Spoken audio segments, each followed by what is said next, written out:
Welcome everybody to another episode of the NXT Party. This is for episode number 27 of NXT UK. I am of course your host, the Wizard of No DQ, Stefan Osborne, joined as always by the General Jerry Slaughter. Good evening, wrestling fans.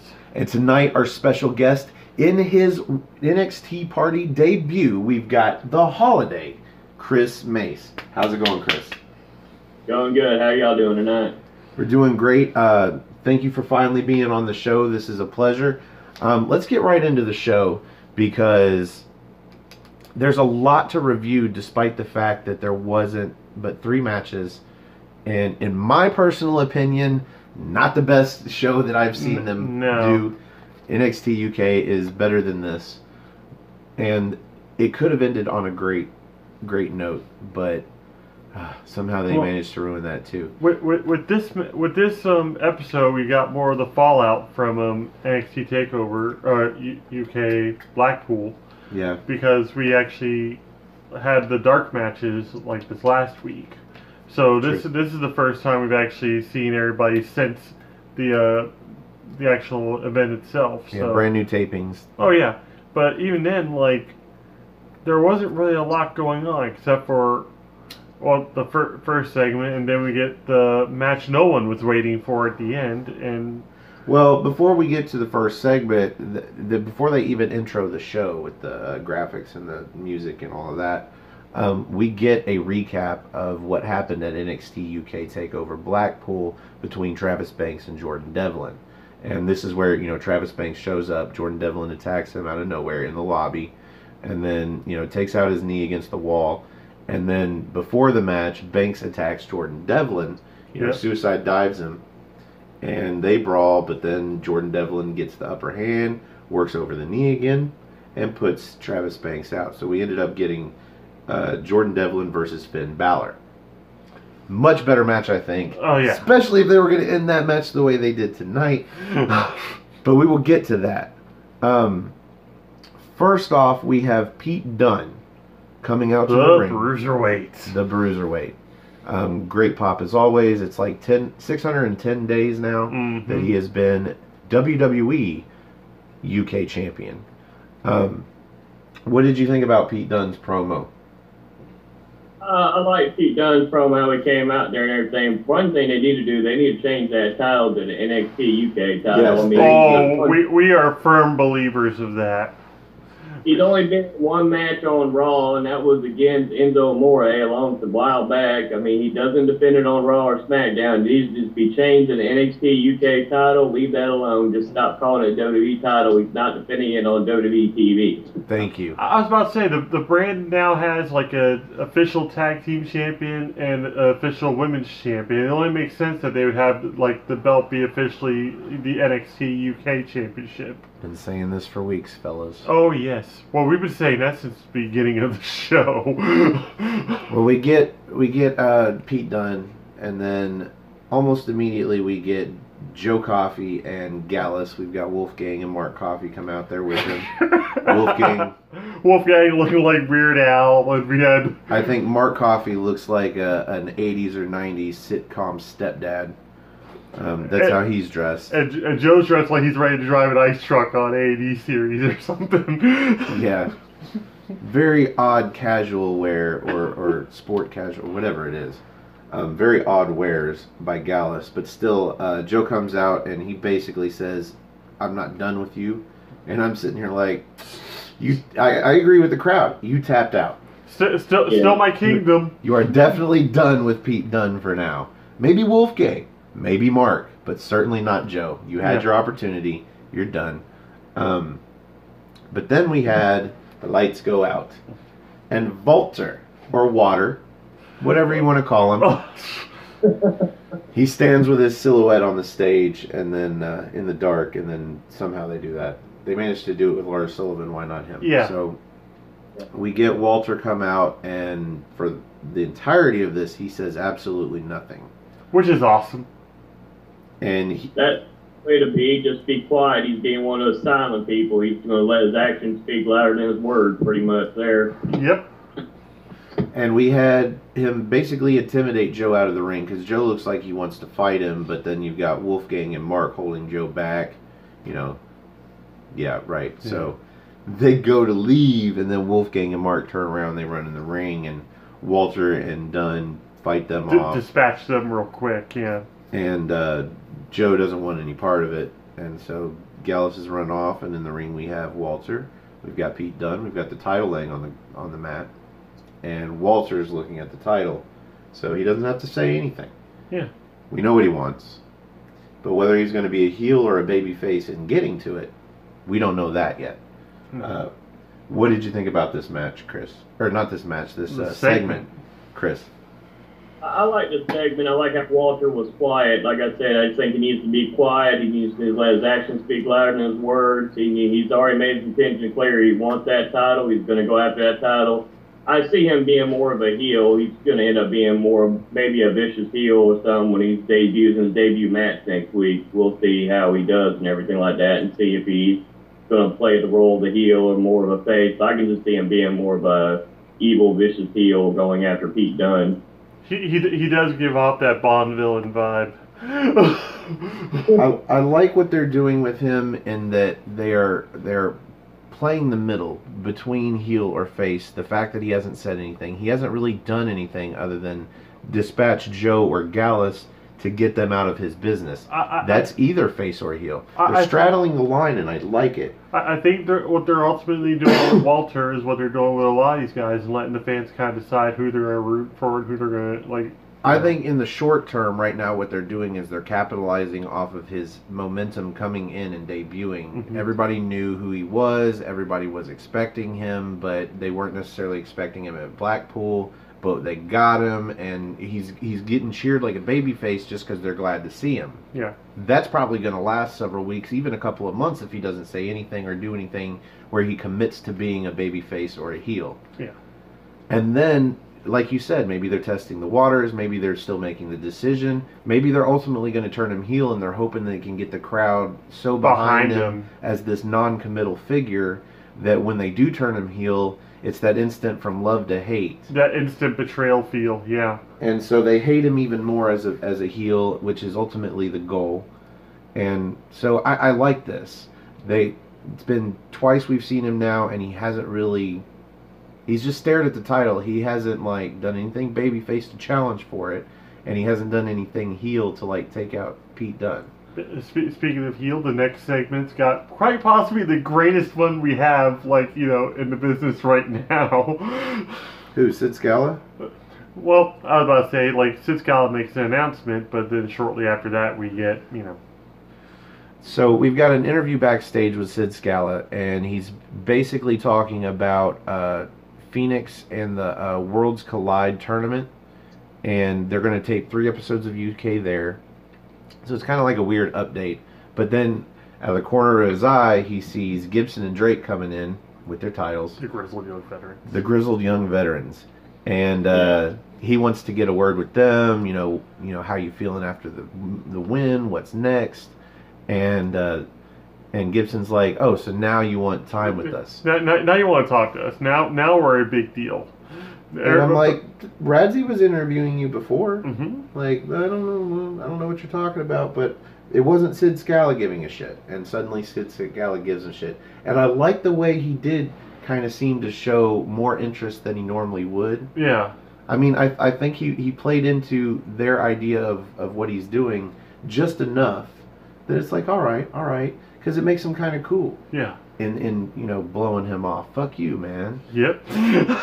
We knew we were going to win these titles before we won them, and you couldn't get behind us, but now you want to. So I dig this. What do you think about this sort of interview? It was interesting how they did it because of that, like I said, they're playing up the fact, we weren't important enough. You didn't doubted us. You didn't think we were going to win these fucking belts. So now that we won them, now we're the champions. So now why do you want to even talk to us now? We're the champs now. Now we're a big deal to you. No, we don't want to talk to you. We don't have time for you. I mean, I don't... What I love is how he kept on saying we and Drake wasn't saying shit. I'm hoping that it becomes a rare occurrence because we did see him give 2-3 sentences worth. I think it's gonna be one of those things where anytime Drake says anything, it's gonna be stuff that you'll want to listen to. Almost it's like Silent Bob. Silent Bob. Yes. It's always worth listening to. The UK version of Jay and Silent Bob. That'll work. There you go. It almost is. And then I was about to say universally hated Zach Gibson and universally wise James Drake. So this sets up an announcement for next week, and it's basically, I'm assuming, an interview or an in-ring promo. We're going to get Gibson and Drake, or probably just Gibson, talking about what's next for them. Yep. So I look forward to that because I really dig Gibson and Drake. I'm the only person in the no DQ NXT team that got a point because I said, "Fuck, man, they're gonna get the titles first." I saying. I couldn't see it happening. my only point. But I couldn't see it happening. But I was so happy when it did. Me and him both just jumped up like, "Fuck yeah!" You knew you should have gotten on the bandwagon. You went last too, right after me. You totally could have been like, "You're right, man." And I told everybody else to shut up, and then that didn't need their their glory and chanting. Yeah, and you were totally right about that. Yeah. So we finally get our first match of the night, one of 3. We've got Nina Samuels, and I was like, oh, jobber alert. Come to find out, she's facing Lana Austin, who we've never heard of, so maybe that's jobber alert. And you called it. You told me she won the last match that we saw her in. Yeah. So Nina Samuels isn't like on a losing streak anymore necessarily. I like Nina Samuels. She's got that cool look to her. She's got the heel poses down. I don't know about cool. She came out and basically her one piece was mesh and see-through, and it had some I think like flowers or something design on it. But essentially she was out there in her bra and briefs. Yeah. And thigh highs, which I'm not opposed to. But I wouldn't necessarily call it style. It's cool. It's a cool look for her. I'm sure it is. Lana Austin looked basic. So very basic. Yes. In the ring, I think the coolest move she did was one of those snaps, overhead snap mirrors. Yeah. To seated Samuels, and that was the only thing they I was about to say she did the rolling forearm, but that was like one of the only other offensive moves she got in. Otherwise, it was all Nina Samuels. Well, she got offense in, You got the uppercuts in. rest holds and a few hits. She had some pretty good strikes, but this was to make Nina Samuels look good, and I don't even think they succeeded in that. No. What did you think about this match, Chris? It was pretty much like a dud match. I mean, it's pretty much like a glorified squash match. They let her have a little bit of offense, but at the end, she hit her finisher and beat her. I mean, it wasn't really that much to it. It was just a basic match. The weird thing about the match for me was the fact that they were playing up so much that this was like her big moment. Her kids are going to be watching, and they pretty much were like trying to get us to sympathize so much with Lana that I think even probably the crowd got like little brochures or something going in. It's like, oh, that's gonna be her. That's gonna be neat. That's gonna be her first match. Great. Because after the match, like Nina was getting booed like crazy. I'm not sure if it was just the fact that the match was kind of dull, or is just the fact that like maybe there actually is some heat going behind Nina Samuels at this point.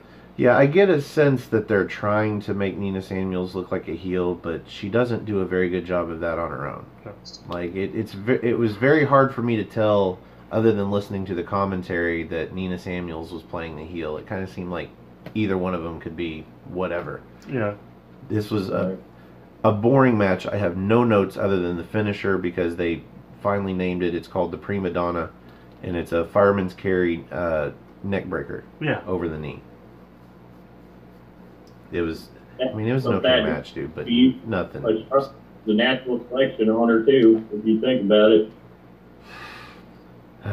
So that match is over, and let's just move on because it was nothing. It was. I mean, it wasn't necessarily boring, but it was nothing. No. So up next, we get a video recap of NXT UK, the Tag Team Championship match at Blackpool. And this sets up an interview backstage with Mustache Mountain. I believe this was an exclusive right after they lost. Yeah. And it couldn't have been right after because I don't think Trent Seven was still bleeding from the back of his head. Looked like they had cleaned the blood off of him. So maybe they had toweled off. He got a few staples to the head. Yeah. And then washed his hair, and then they had an interview. But basically, Trent Seven seemed to be a little bit down And then Tyler extremely Bates, despondent is the word. the difference between everybody else and Mustache Mountain, even though we were supposed to do this, we were supposed to be the first. This is what we tried to do the whole time from the first, either the first episode or the second episode when they came out and made a call to all the individuals in NXT UK, said group up, make tag teams, and give us somebody to fight, and Gibson and Drake did. Yes, and they did it very well. But Tyler Bates, like, well, we're going to pick ourselves up, we're going to dust ourselves off, and we're going to get better, and we're going to get where we want to go. Like, we're not going to give up.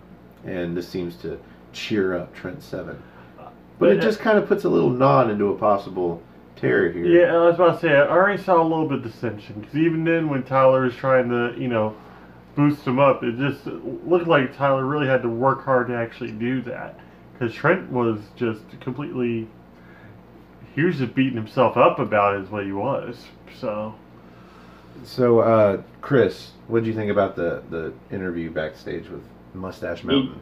Seems like he beat himself up after a tough loss. They probably were thinking they were going to win the championships, and then they didn't. And then I could see where they possibly set up a rematch for the tag championships, and then the fact that one of them turns on each other, more than likely Trent turns on Tyler and does that. That wouldn't shock me at all, and that'd be like one of those feuds that I think could go on for quite some time and actually be pretty great. We'll actually see more out of Trent Seven, I think, if we actually saw a feud between him and Tyler Bate. My only problem with this is the fact that Mustache Mountain is like the most established tag team, even though they're not the champs. They are still the most established tag team in NXT UK right now. Do you really want to break that up? Yes. We're only 27 episodes in, dude. That's only half a year. Yeah. Like, that's 6 months worth of show. And I'm thinking no. Just my opinion. Yeah. Don't break them up yet. God, maybe tease it a little bit. That way, and then bring them back together. That way, when it does happen, it's out of nowhere. Mm-hmm. But at the same time, you're like, oh yeah, this was bound to happen. We just forgot. Maybe something like that. They can build them up. They can win some matches here and there, and then do that, and then build them up to get back to chasing for getting a shot at the tag titles. And then they lose again. They're not able to get past this team, and then just out of nowhere, Trent Seven with a forearm to the back of Tyler Bates' head. Yep. Yeah, I like that better than doing it now. That would actually be great. Could be building up hope in Trent Seven only for like them to lose, and especially if Tyler Bate ends up getting pinned that time. So another 4 to 6 months from now, maybe. Possibly. I'd be okay with it then, especially if they do get it run at the tag team championships. Yeah. That would be better, because establish them even more. Just saying. So after that, we get another WWE exclusive, or WWE.com, I think, exclusive. Yep. An interview with Toni Storm after her women's championship victory. And Radzi wants to know what's the difference between the Toni Storm he sees now and the one that got her back hurt in the first match for the NXT UK Women's Championship. Bangs. That's what I figured. Did she have bangs during that match? I think that was the first match that she had the bangs. Yeah. The bangs! What'd you think about her interview, Chris? It was just pretty simple. She was just happy she won the title, and she was just happy about it, and see what she does in the future, pretty much. We'll just see how everything plays out, who's going to be her next challenger for that title. She looked at Radzi very coy-like, yeah. And he looked back at her very coy-like. Yes. I'm like, they're going to make out when the camera goes off. They're totally going to do it. Somebody needs to kiss somebody around here, I'm just saying. Not in this room, though. No, not in this room. No. Up next, we get our second match of the night. We've got Eddie Dennis versus Jamie Ahmed. Now I smell a jobber. Yes. And it needs to happen because Eddie Dennis needs something, because he has gotten completely flattened out my Mastiff, both figuratively and literally. It was one of those moments where we were just kind of sitting there watching Eddie Dennis come down the ramp, and we didn't have that excitement. We didn't have that, like almost feeling of tenseness or dread out of him. He didn't seem as foreboding at all, and I think part of his entrance kind of showed that, because I don't think it was near as dark. He didn't seem near as serious and angry and focused coming down to the ring. So he needed something, and he does get this victory. Not a lot of notes here. No. Ahmed puts up a little bit of a good fight. He's a good striker. Apparently, he was a boxer for 15 years. And his dad was a pretty big one around in that area as well. He nails a standing kick to the side of Eddie Dennis's head that was just sickening sounding. Yes. Oh my. But eventually Dennis gets one of his finishers. He goes for the severed bridge. Yeah. But Ahmed gets out of that, and he gets in a few 6 strikes there too. But eventually we get the next stop driver. Yeah. And the pinfall. And Eddie Dennis. No real follow through or anything. Just him beating the jobber, and they're saying it's like now he's back on track. It's like he just beat somebody. Well, we got a power move out of Dennis. He does this deadlift superplex, but it's off the middle rope, not the top rope. Yeah. But still, he's got him damn near horizontal to him, and then deadlifts him up into a superplex. Yeah. So that was pretty, that was cool. Impressive. But that's moving the match. But the entirety of this match, boring. Other than a few spots, like literally boring. And I wouldn't even call the Nina Samuels match boring, but this one kind of was. But we're gonna get made up for that. Yeah. The main event is gonna be sweet, but before we get there, we've got a tweet from Johnny Saint. One of the greatest tweets I think I've ever read in my entire life. So we get a tweet from Johnny Saint pretty much saying like, so Mustache Mountain wants to get back on track. We're going to give him that opportunity. We're going to put him in a match with our boys, Fabian Eichner and Marcel Bartel. And we're going to get that next week, and I'm psyched for next week now. Oh, yes. And if I didn't have reason to be psyched before, the next thing we get to find out before our main event is that Walter debuts next week. Yep. And I'm assuming by debut, they're talking about an actual match. Yep. Not him talking. If it was just going to be him talking, it would have said, like, that he's appearing. Or... Well, he's already appeared. Yeah. Yeah. But we're getting his in-ring debut for NXT UK next week on top of that match. So that's awesome. I don't know if I don't remember if I asked. Did you have any comments about the Eddie Dennis match, Chris? I was about to say it was a pretty basic match. Like you said, he did that deadlift, which was a good move, and I like that. And then pretty much, like I said, they kept referencing, oh man, he's a 15-year boxer. I referenced that most of the match. Yeah, it's true. That's why I remember it. It's really all they can really spout off about him. Is like it seemed like they know the jobber's history more than the person that's actually kicking their ass. Well, I mean, it told part of the story of the match, in that most of the offense that Ahmed got in was some really good strikes, yeah, and especially that kick. So like he must have been a kickboxer too, because that was a solid kick to the side of Dennis's face. So we had two people like on this show that pretty much brought shame to their families. That's the way you want to put it, I guess. So on to the main event. Yeah. Finally, Jordan Devlin, Travis Banks. We're gonna get the match that we should have gotten at TakeOver. Thank God we didn't, though. I really was excited. That was a pleasant surprise. Yeah, and supplies. Supplies. That was pleasant supplies. It was also a great surprise. Yeah. By the way, see Finn Balor, and it was a great match, and Finn Balor got the victory, and maybe that's what propelled him into the spotlight in the Royal Rumble match for the Universal Championship. Who knows, man? But it is an awful big coincidence. Anyway, no one could have predicted that. That's why nobody got a point for it. Yeah. Chris, I'm going to go to you first about Jordan Devlin versus Travis Banks. And feel free to spoil it there at the end and share your opinions, because I think you felt about the ending the way that we felt about the ending.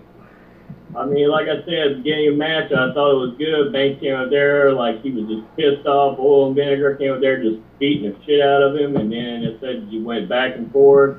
One of my favorite spots is when he did the Spanish fly onto the outside. Yes. They could have done it where they ended the match there if he had wanted to, where he pushed him through the guardrail and got back in the ring when it was the 8 count. They could have done it, some kind of chicken shit heel thing where he got a win by a count out. But that finish at the end where neither one of them made it to the count of 10 was just complete bullshit. they should have at least had a finish to the match, or they could have done something where they had some kind of screwy finish, or closure, something, or a double pin. It seems like to me, I know we may be in disagreement, but it seems like to me they're trying to set up for a last man standing match later on. Maybe for their next pay-per-view, they're going to continue this feud until then. Yeah, this is Eddie Dennis versus Dave Mastiff all over again. Yeah. I think that was their second match, was the one that got turned in, or got double disqualified or whatever, and turned into their final match at TakeOver. So yeah, this is looking like it's going to be another match, some kind of stipulation, probably going to be on NXT UK TV, so that's good.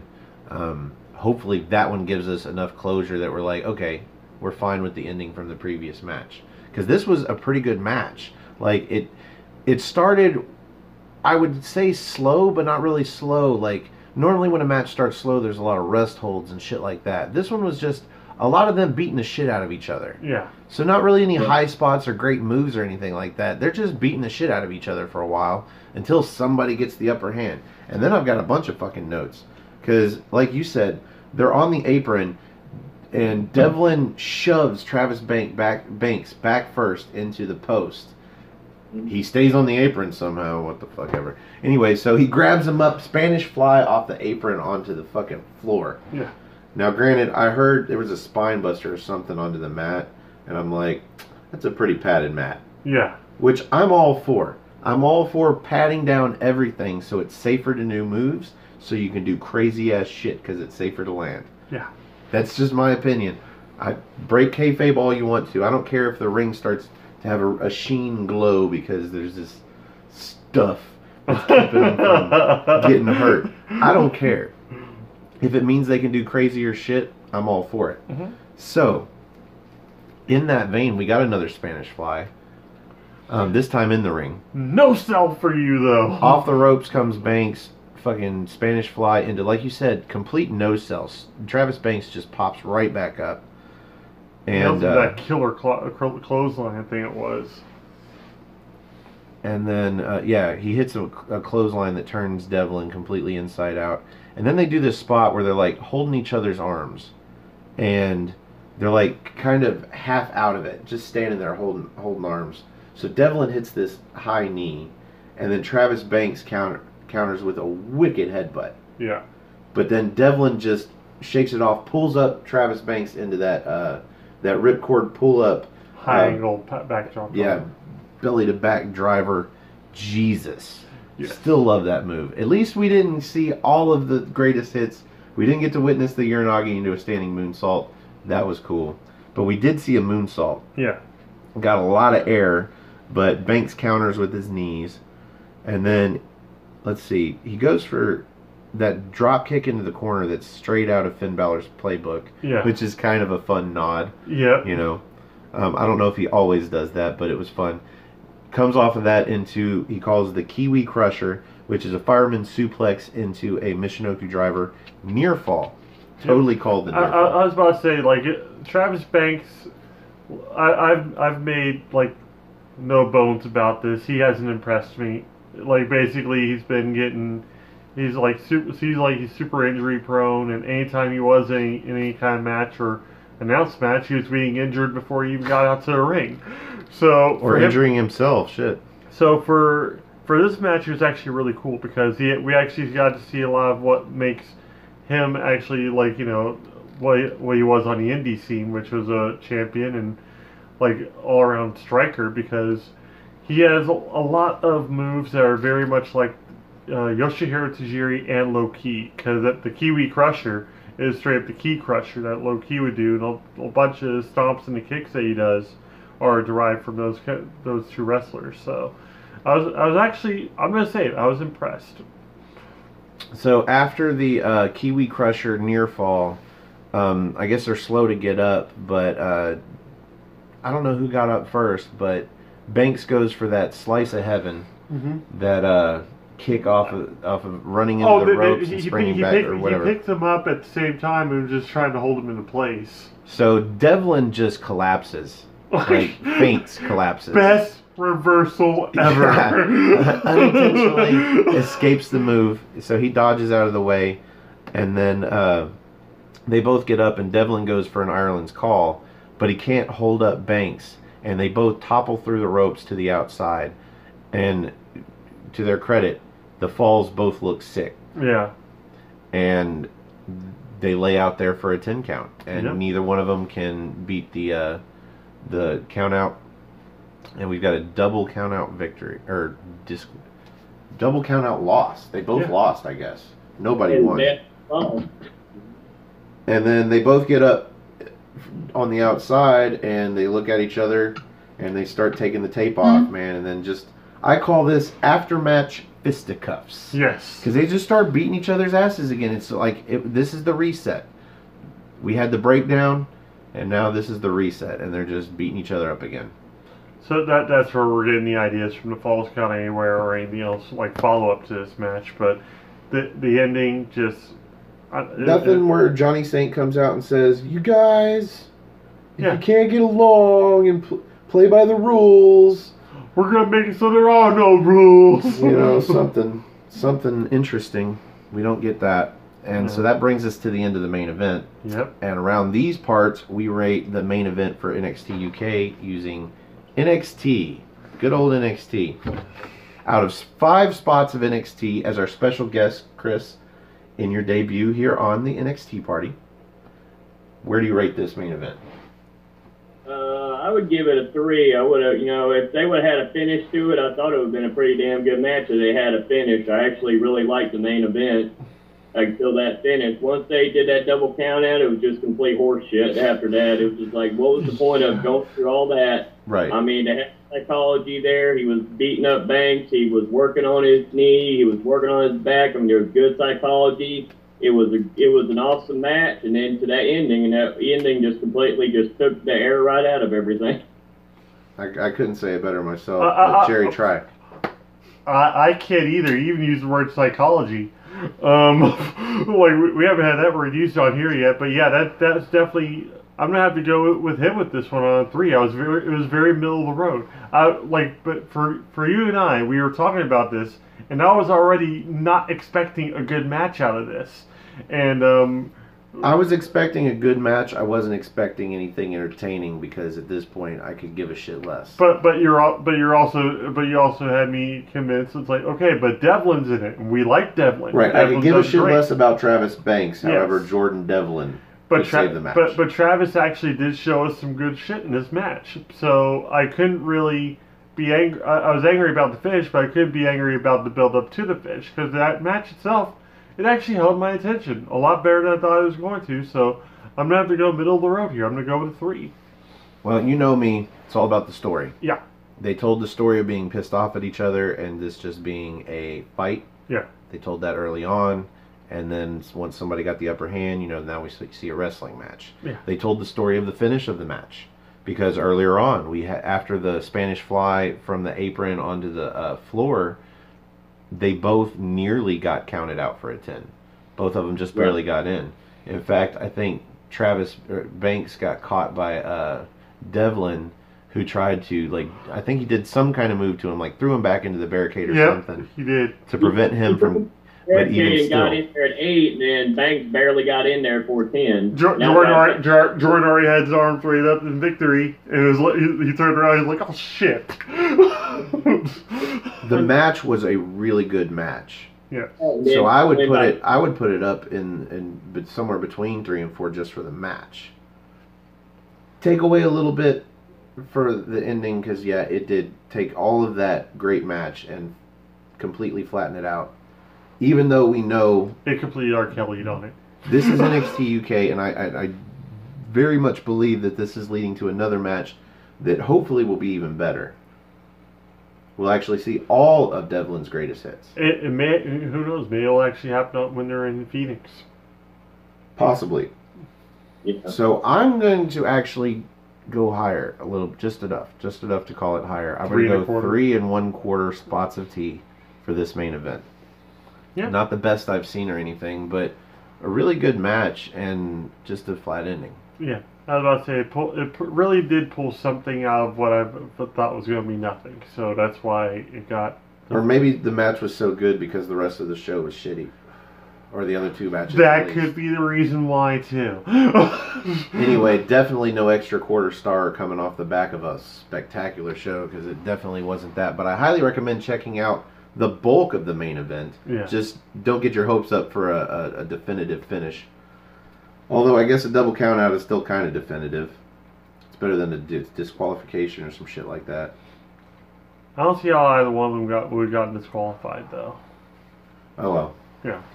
Onward to next week, where we get Walter debuting and we get the tag team match. Who is it? Mustache Mountain versus Fabian Eichner and Marcel Bartel. Thank you for remembering names for me. Yeah. Yeah, that's what he does. 'Cause I'm terrible at forgetting names. No, I'm terrible at remembering names. I'm fabulous at forgetting them. You're excellent. So, you're excellent at Stefan. yes. Gary. So that brings us to the end of this episode of the NXT party. I want to thank you, Chris, for being on.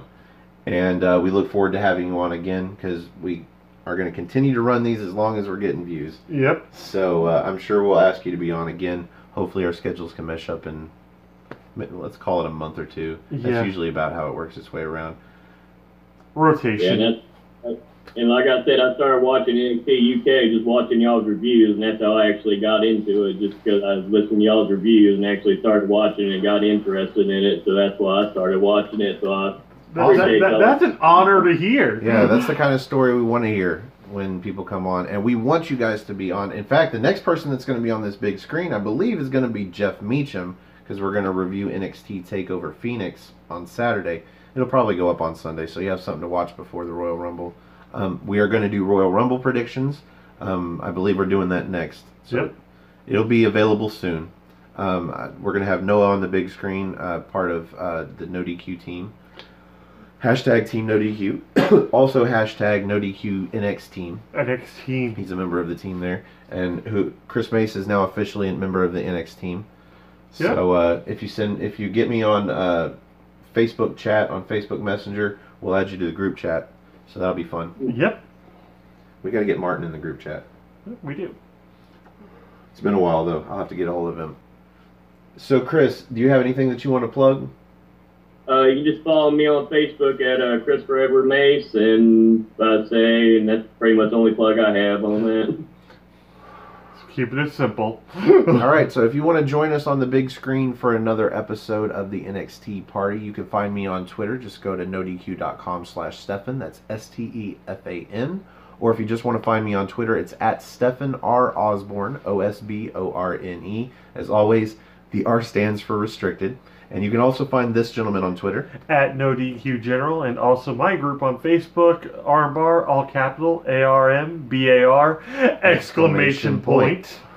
And I made Stephanie one of the administrators not too long ago, so if he just hit one of us up and we'll get you in the group. We have plenty of different discussions going on and memes and pretty much your tomfoolery, but we a lot of great wrestling talking, a lot of great wrestling fans, so worth checking out.